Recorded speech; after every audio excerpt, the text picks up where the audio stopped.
Yeah, so as Jenna just said, I'm the lead protocol developer at Melonport, and I'm just going to guide you through the architecture of the protocol. So what you just saw was a demo, and it made it look like very easy. Okay, yeah, you can just go and click and set up a fund. There's nothing to it, but there's a lot that goes on behind the scenes, obviously. So I'm just going to talk about all the pieces, that sort of converge to make that behavior possible, and that the front end does a good job of making easy to use.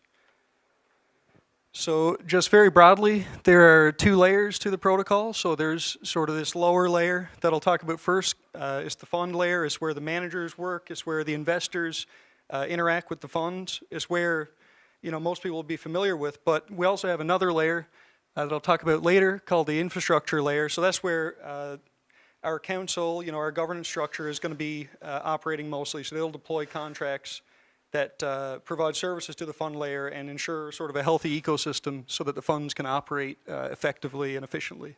So there are some analogous things to the traditional world, and some things are sort of novel. So I'll try and make it relatable, and some things I'll have to explain a little bit more in detail. So every fund is composed of smaller components. So each of the components I'm about to talk about in the fund layer is a single contract, a single type. And each of those things just does one thing and one thing only and tries to do it as well as possible. So developers might be familiar with like Unix philosophy is sort of along the same lines as that. And then when you put them all together, you get a hedge fund or an investment fund rather. So this is just an image showing what the fund looks like. Inside this larger circle is that's all the contracts that compose the fund. So at the very center we have the hub, and then outside of that I'll talk about each of those black dots. Those are the components. And we'll come back to the diagram later. So the hub is at the center of the diagram that I just mentioned. It's super simple. It's just a router. It tracks the other components. And the other components are known, we call them spokes because, hub and spoke. So, but the other thing that the hub does is it manages permissions. So if you have component A and component B, component A might have to perform some action on component B. We'll show an example after. And the hub basically manages the permissions between those two things. So is A actually allowed to call this function on B? So maybe the simplest component that we have, but perhaps one of the most important ones to get right, is the vault. So this is just like a bank vault. It's the same idea. It just stores tokens on behalf of the fund. So, when your fund has tokens, this is where they'll be in a separate contract from everything else. And the idea is to separate the storage logic from the other, like trading and whatever other investment logic there is, to reduce the surface area for potential attacks. So then we come to the shares. So the analogy here is just one-to-one to the traditional world. It's just a unit of account for fund ownership. So you can think of it just like shares of a regular investment fund. These are fungible, so they're like tokens, but unlike most other tokens, they're not tradable. So you actually, for KYC purposes, in version 1 of our protocol, you can't send these to somebody else, not directly. And so how do you get shares? Well, they're created and destroyed when this happens. So there's another component. It's the participation component. Is just where investors enter and exit a fund. So the shares I just talked about, they're given to investors, as you can imagine, when they invest in the fund. So when you set up your fund as a manager, you can select some, number of assets that you want to accept for investments. So let's say you accept only Ether and Melon, then that means that only with those two assets can people buy shares from your fund. And the difference here between investment in the traditional world, typically anyway, is that when you redeem your shares, you don't actually get some underlying asset. You get, it's a redemption in kind. So I guess everybody knows what that means. You get a smaller, basically identical. If you want to visualize it as a pie chart, you get an identical slice of all the other assets in the fund. Okay, and then we come to the accounting component. This one, it does basically everything that traditionally now is done by Excel sheets and is done sort of painstakingly with all these macros and everything. And it provides a share price for the fund, and it also calculates related metrics like GAV and NAV and everything else that we use, and we'll talk about more as well. Yeah, it also tracks the assets, of course, that are owned by the fund. But the important thing here is that this is all done on-chain, so there's no, assuming we get the math right, there's no room for accounting error. There's, right now we can have accounting errors due to just transcription errors, perhaps, or something like that. It's not possible because this is actually done directly on-chain. So, yeah, it takes away a lot of the risk associated with that in the traditional world. Okay, and then we get to the fees. So why does a manager manage a fund? It's not just out of the goodness of their heart, typically, it's to get some money for themselves. So they get their money in fees. So there are two types of fees. There are management and performance fees that we support. So management fees are just time-based. The longer you manage a fund, the more of these fees you'll get. It's just sort of a base level to keep the fund manager interested. And then there are performance fees. So performance fees are why a manager would take risk, why a manager would make certain moves, make certain trades, or do anything. So if there are more gains for the investors, if the share price is higher next quarter, then they'll get more performance fees next quarter. So it's the same as the traditional world. What's different, though, is that in the traditional world, fees will be rewarded in some cash asset typically. Here, though, we actually inflate the shares and gift them directly to the manager. So this has a nice side effect of the more the manager manages, and the better performance he gets, and the more fees he gets, the more invested he is in his own fund. Of course, he can sell these fees later, but it at least has that immediate side effect. So we also have a fee manager component, and that just tracks these two fees right now. And this is also expandable to more fees later if we wanted to add those. Right now, though, this seems to be sufficient. Okay, and then we come to the trading module. So when managers want to get performance fees, they had to make trades, obviously, and hopefully good trades. So this is where that would take place. At the beginning of fund inception, when the manager sets it up, he selects which exchanges he wants to use. Right now we support 4 DEXs. The plan is to support more in the future. And yeah, so you can select, Oasis X and 0x, for instance, for your fund, and that's all you can use for the lifetime of the fund. And Gautam's going to talk a lot more about the trading and how it works on Melon, but I'll briefly say that the trading component interacts with the exchanges via a set of adapters. So each of the exchanges has their own idiosyncratic sort of, language, if you want to think of it like that, where they, how they conduct their trades. There could be different types of trades. This type of thing is a little bit complicated on their end, just because they want certain features. So we need to provide a unified interface for managers. So managers, they just want to, okay, I just want to sell the thing, I just want to buy the thing.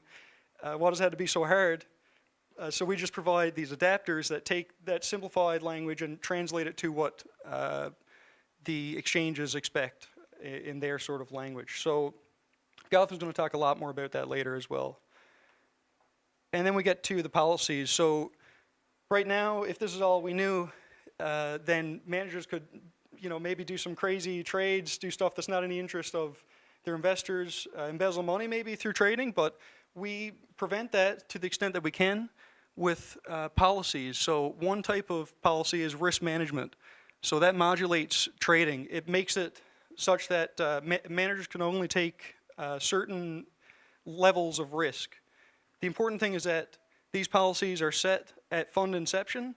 So it's like a fund prospectus. If the manager sets it up so that he can only hold 10 assets at one time, for instance, it could be one type of risk management policy, then that'll be true for the entire lifetime of the fund. So there's no sort of changing of the prospectus. If someone invests in that fund and they know the rules, which should be transparent, then it's not going to change underneath them. They can be confident that the rules will be the same in the future.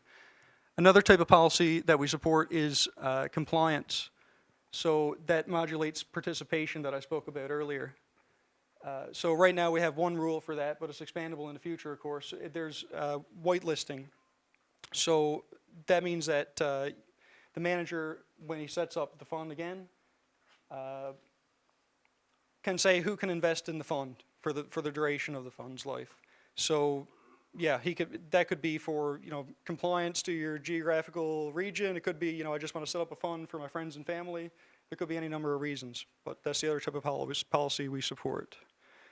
So that's the entire fund, all those things together, communicating through the hub, basically give us all the behavior that we want to emulate a real-life investment fund.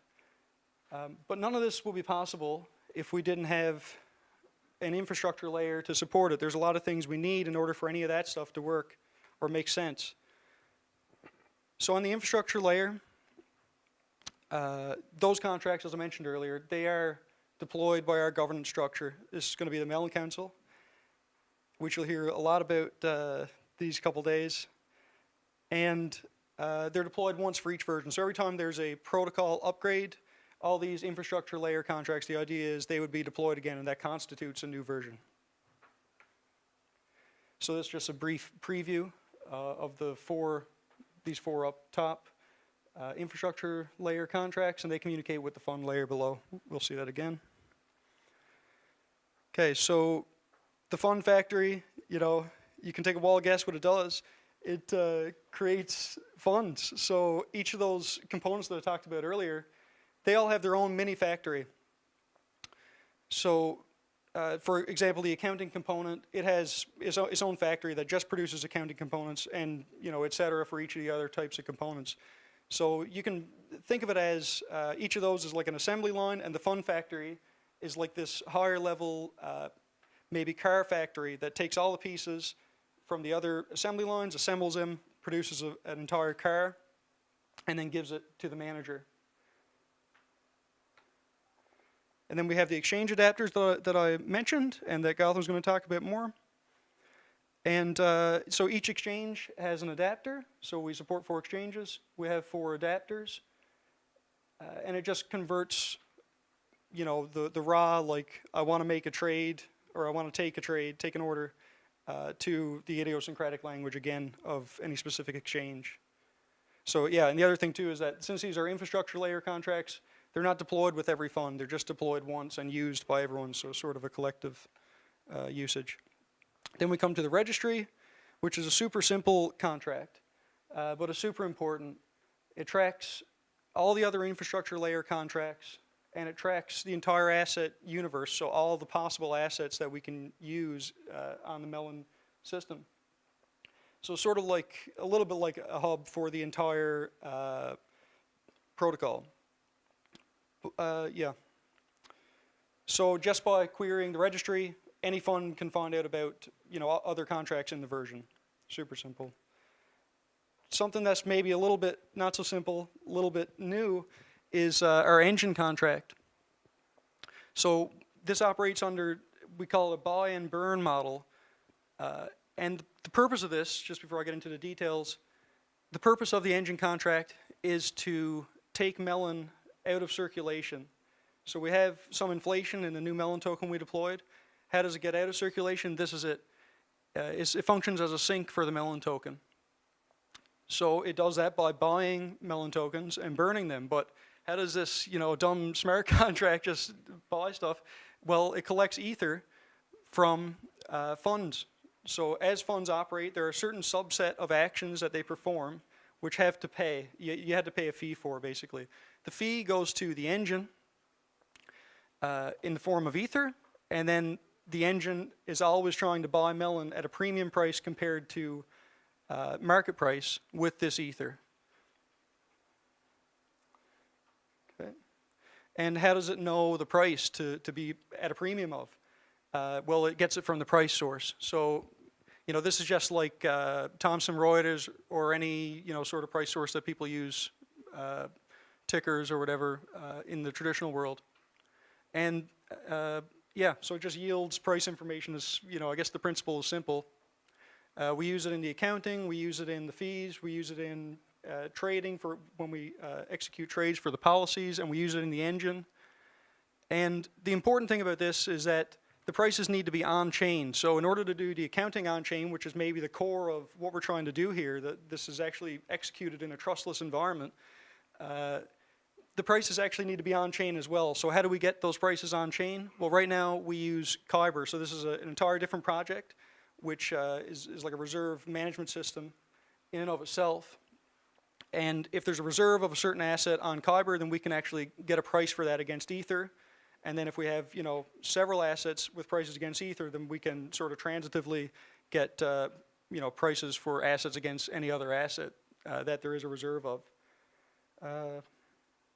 Yeah, so just to recap, the registry knows about the other infrastructure layer contracts, communicates that to the fund layer, and that basically sums up the entire thing. So I'd just like to dedicate this to sort of a folk hero and hero of mine, Terry Davis. He was a programmer, passed away tragically last year. He's not really related to blockchain at all, but I think he's a cool guy.